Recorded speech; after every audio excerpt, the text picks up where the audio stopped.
दिवसाचा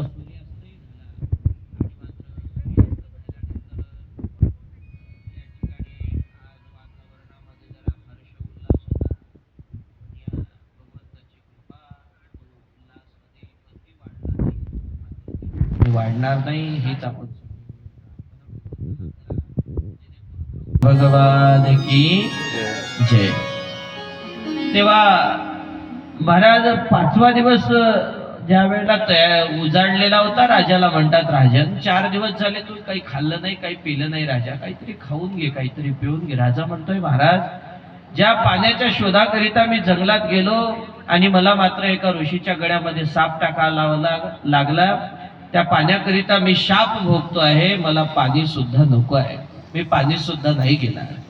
राजाने नकार दिलाय महाराज. त्यावेळेला सज्जन हो, आज पाण्याचा सुद्धा त्याग करणाऱ्या राजाला मुक्तीची प्राप्ती होत आहे. म्हणून जलाचा त्याग राजाच्या जीवनामध्ये प्राप्त झाला आणि म्हणून राजा म्हणतोय की आता माझं मन, माझी वृत्ती, माझा भाव हा प्रभू रंगामध्ये रंगलेला आहे. जसा तुम्ही आम्ही जर एखाद्या कामामध्ये व्यस्त झालो तर माणसाला भूकही लागत नाही, तहानही लागत नाही. त्याप्रमाणे मात्र राजाला आज भीती होती की मला मरण येणार होतं, मी मरणार, आणि म्हणून माझ्या मृत्यूच्या समोर मला तहानही नको आहे आणि मला भूकही नको आहे.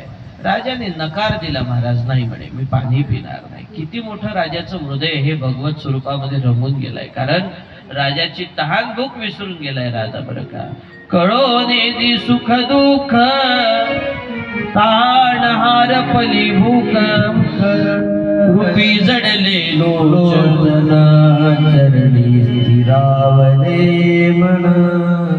ज्याप्रमाणे राजाचं मन, राजाची वृत्ती हरिस्वरूपामध्ये रंगून गेली, त्याप्रमाणे आपल्या सगळ्यांचं मन भगवत स्वरूपामध्ये रंगलं पाहिजे. बरं काय, या ठिकाणी भगवंताचा अवतीर्ण झाले परमात्मा, तेव्हा ते गाव, ते गोकुळ हे पावन झालं आणि सगळ्यांना आनंद झाला. नाही